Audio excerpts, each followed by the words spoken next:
This is Dan Walker again. I'm a lawyer at Freddie Flaherty here in Augusta, and I represent WCM, which is a part of Meta. Just wanted to let the committee know on the discussion around the tax issues, is that there is a bill before the tax committee this session, LD 867, that's sponsored by Senator Libby, that is trying to, for the purposes of state taxes, not federal, of course, but for the purposes of state taxes, that it would allow for deductions. So it would non-conform federally when you determine your state, and so that would be in spite of 280E, which you just heard about, which doesn't allow any deductions. So that is a bill here, and I just want to let everybody know that that's out there. Representative Sanderson? Deductions for caregivers and dispensaries under the medical marijuana? No, that one? It's a Or business, would it you'll be be able to just- take a business deduction. It would be just dispensaries though, right? The language, no, I think the caregivers were there as well.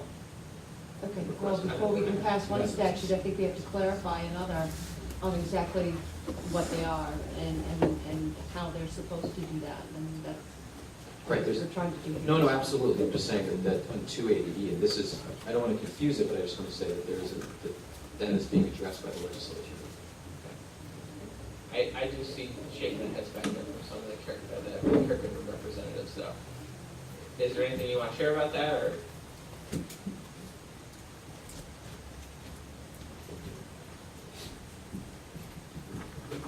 My name is Paul Carrier, and I represent Legal As Maine with members of Caregivers. I testified at this public hearing, and I was testifying to ask the committee to include caregivers into that language, because it just included dispensaries and patients. All right, thank you. Is there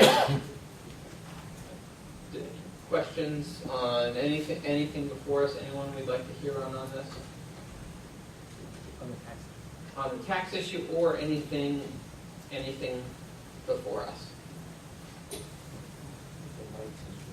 So there was a question of the lights. But we maybe have someone, maybe since Ms. Lister was involved in the conversations on that, would you be able to speak to us on that?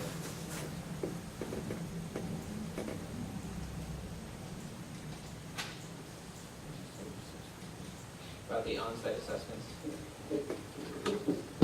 Hello again, my name is Hillary Lister, and were you just asking specifically about the lights in this case of an on-site assessment? Ms. Representative Kirsten's question, so Yes, I remember during our hearings that there were many people who were concerned about the timing of visits, that if it was in the middle of a certain part of the growth cycle, that it would ruin your plants. And so can you speak to that, about how that could be done with a 24-hour notice or immediately if people can come and visit without destroying a crop? Definitely without 24-hour notice. I mean, it would, if they wanted access to the cultivation site and the lights were off, allowing any sort of light in there could destroy that crop. But you definitely need some sort of notice to be able to plan so it can be a time when the lights are on. I know the dispensaries offered that they're able to do it because they have video on their plants, but that's not something most caregivers have. Can you do it with a flashlight or anything? Any No light light at could all? do. is there anything more you'd like to add? It looks like Mr. Peterson has something he might like to add. I just wanted to make two observations, Glenn Peterson. One, if you're a home grower, your lights are on during your awake hours, that you wouldn't have them off during the day because you wouldn't be able to do any sort of work in there. So people, if they're awake during the day, their lights are probably on. On the other hand, I go into my grow rooms on a daily basis with the lights off. I use a small green light, and my plants are not affected by that. It is dark when I enter the place. I turn them on, so if you're in a hallway that's on, you'd be letting a lot of light in. But if you shut the hallway lights off, you open the door in the darkness, you turn on a green light, you can usually do plant counts with that green light. So I'm just disputing the fact that any light could ruin a crop. I do it daily, and it is not with this. Yes, Representative Bursky. Do you think we could hear from some of these other people who were shaking their heads? Sure, if you'd like to invite someone up, please feel free. I can't remember your name, but Catherine, yes, thank you.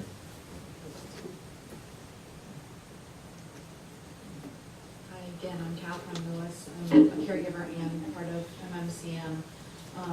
A lot of the caregivers have day jobs, so they actually have their lights on at night, not during the day. There's also a lot of caregivers that, because of the light bills, it's cheaper and cooler to have the lights on at night than during the day when the sunlight is out. So that theory is not necessarily true. Some caregivers do have them on during the day, some have them on at night. And we believe that the caregiver should be afforded a 24-hour notice to make it more convenient for the inspectors and for the caregivers as well. How frustrating is it going to be for an inspector to waste their time driving to a caregiver location, especially in remote areas, expecting to do an inspection if the caregiver's not there, if they're at work, if their light cycle is off? It doesn't make sense for the inspector, and it doesn't make sense for the caregiver. I'm having a birthday party for my grandson and they want to come in, that type of thing. Same thing with the garden. Whatever cycle we're in, we may be harvesting. You don't know what the process is. It's common courtesy for both sides, and it makes sense as far as agriculture to work within a plant. And to speak to that, that's why kind of out of these discussions, we made the distinction between if someone's growing at their home, that they will be afforded that.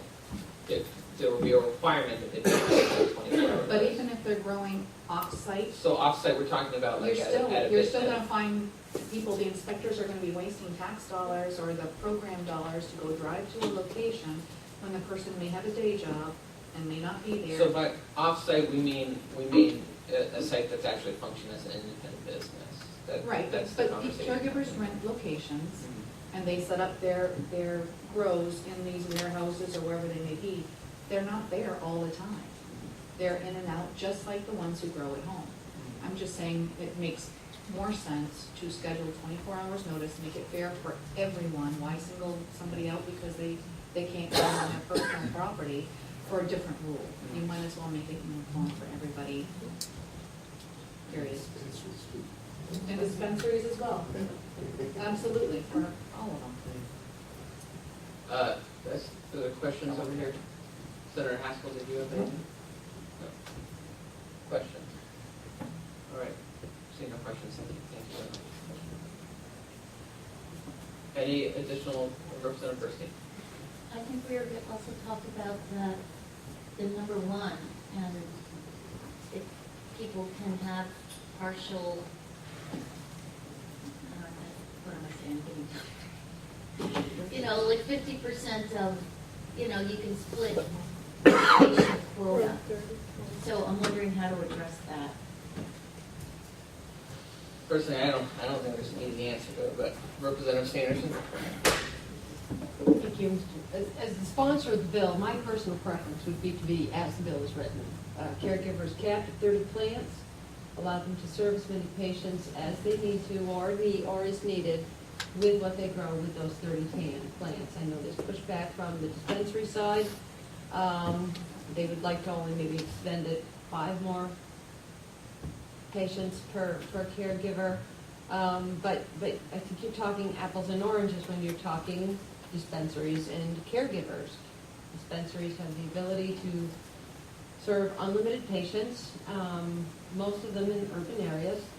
Caregivers are, on the other hand, you have a lot of them out in far rural areas where there is not a dispensary available for that patient who needs 1 gram a month, a little bit a month, et cetera. And in order to be able to access patients who have just minimal needs, I think it's reasonable to keep the cap on the plants for sure, but extend that patient number.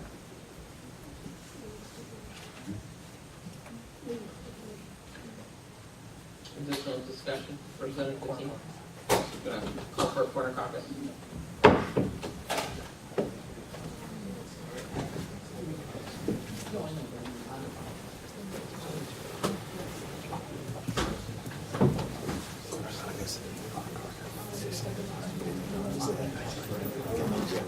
Yeah,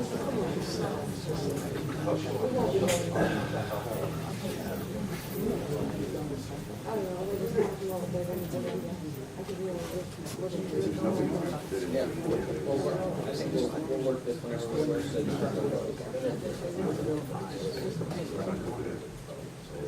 So this was just something that was like Joel happened of Southern Maine that covers both the PA and it covers all sorts of things. I think it's really informative.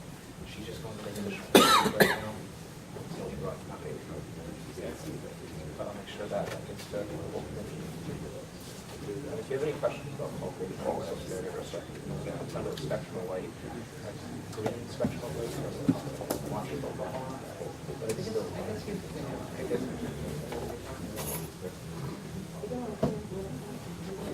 I think we were talking about. No, Bruce Jennings. I don't.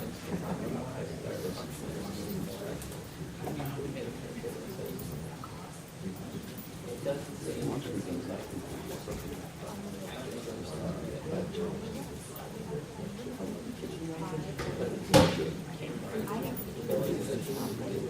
I mean, what kind of sheet that's going to work is, I think it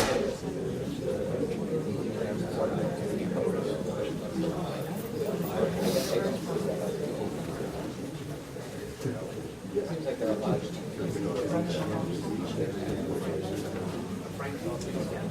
When I have,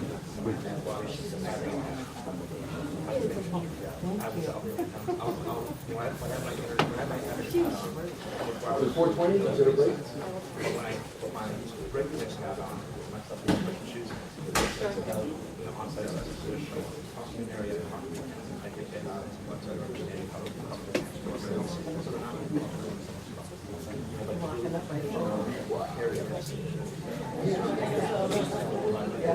then out my area in Belfast, you have to go an hour and a half round trip to get these. So if these people are not getting an hour and a half round trip, or if it's to get people on a rider, I'm sure you've heard that I don't feel.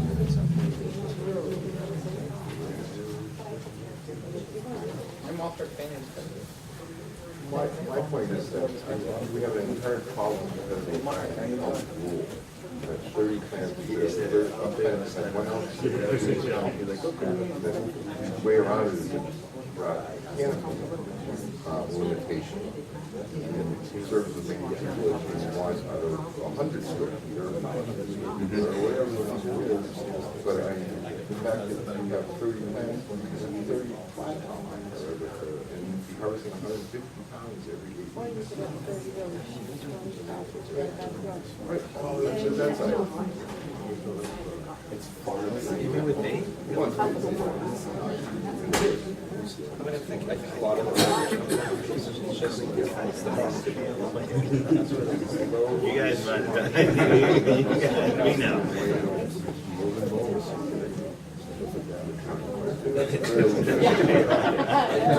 I was just thinking that too. Like I have nothing for that. I'm like, But yeah, because I feel that's really important for patient access, because otherwise they're either going to go somewhere else, like the Black Rocket, or they're going to have to take the actual travel time. And when we talk about, I think, the pen patient, putting any additional amount, we'll go into that same issue you mentioned of the four regular patients in the rotating slot. The pen is this another. Not if we say that it's a month. So then there's complete clarity on whether you're in violation or not in violation. You say 15 patients in a given month. You say that, you get to that 16th patient in July, you can measure objectively, I'm in violation now. So what happens if a patient wants to, so for example, you're my provider, I'm your 10th patient, and I say, well, I can't be my provider. Are you then, when I get my card back and I go to Kim, do you not take on Glenn as your patient? That'd be right. Okay. For that month, until next month rolls around. So what do I do for older woman that I know in 3 months for $125? If I want to keep her in my patient and I only see her every 3 months, does that count? Is that being part of my? patient, because she had to go see Glenn. Yeah, because you still have her card, you still have her card. But what I'm saying is, it's not fair to me as a business person that I'm taking her on as one of my patients. Would you rather have that, or would you rather have be at 5 patients? I'd rather have it be a limited so I can support people that. Well, we're trying, so what we're doing here is we're building something that we can get as close as possible to something we can get as many of the stakeholders as possible involved in the industry on board with. Because that's how we're gonna get it passed through the legislature and become law. And so, what's that?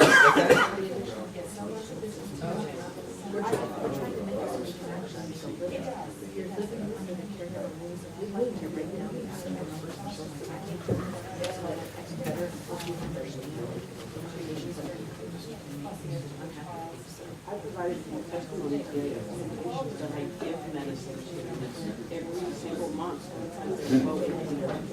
Pick them up as one of my 5 patients right now. But you're gonna be, under, as was currently proposed, the amount of patients you could serve would triple. It's got to go. I support people that have low, they have a choice of dispensaries for me. They can afford a dispensary, but a dispensary doesn't have good service. Well, when we're trying to come up with a compromise situation, you're not always gonna get everything you want, but ideally, we come up with a situation that's better than what you have now. Would you not say that tripling the amount of patients you can serve and sell to is not better than being limited to 5? Doesn't change the situation.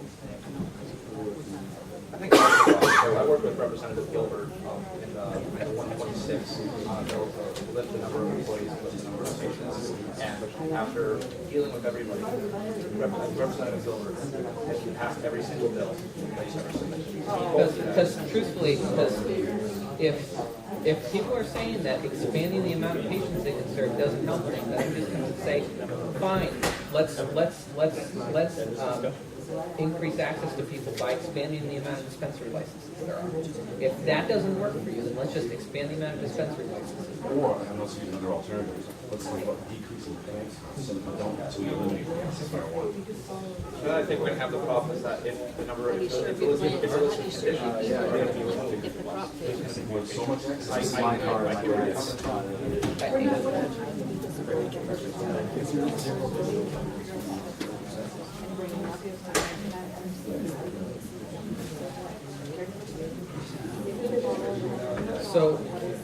So here's the thing, so we went over this yesterday. Now, I'm not saying that this is, if you take up, no, it's fine, no, I'll say, no, and the conversation with some stakeholders. If you take the amount of money that is in the medical, is in the industry, the amount of pure revenue on medical marijuana in the state, and you take out the dispensary share, you've got about $60 million for, what is it, 1,800 caregivers?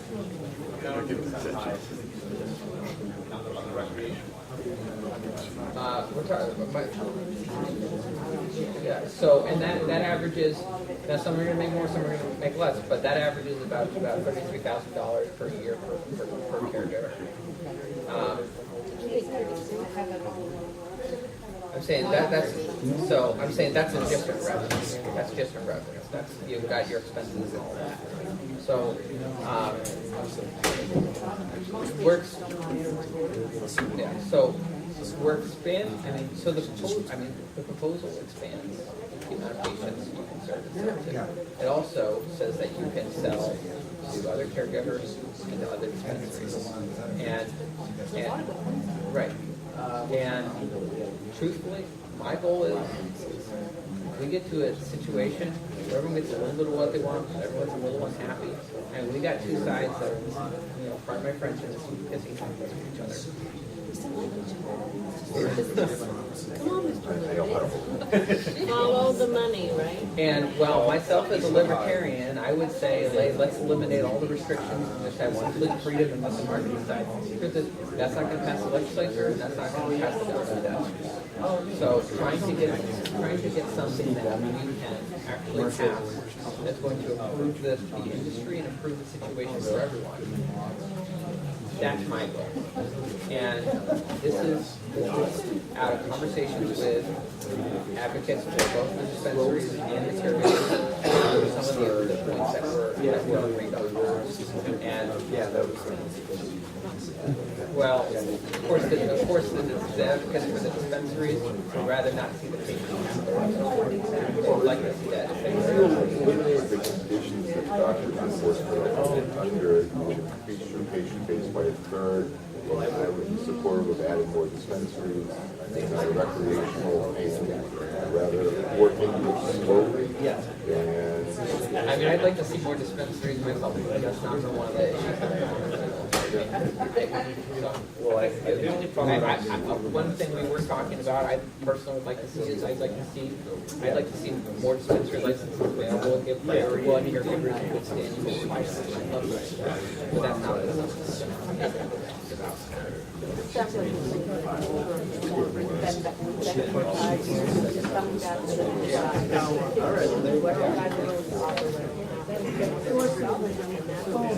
Yeah, and we'll, I appreciate that. I'm just speaking for myself. Yeah. I appreciate that. Whatever you do doesn't line up. And thank you.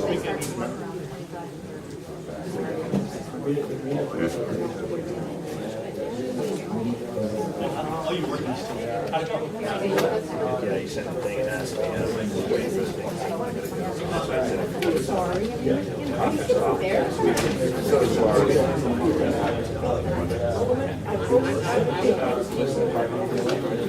Me too.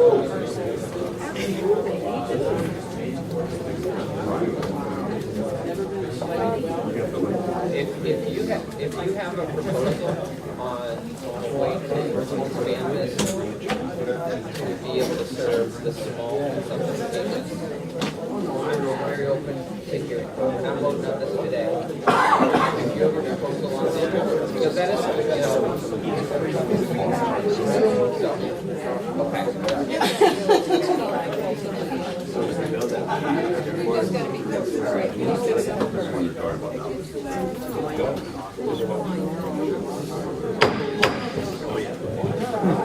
All right, we're back.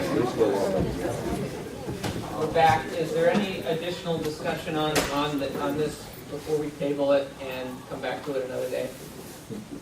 Representative Bernstein?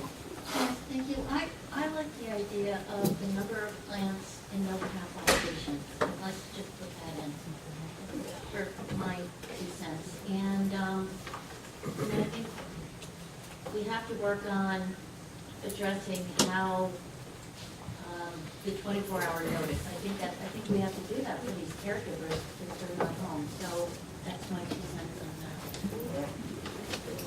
Additional discussion before we table?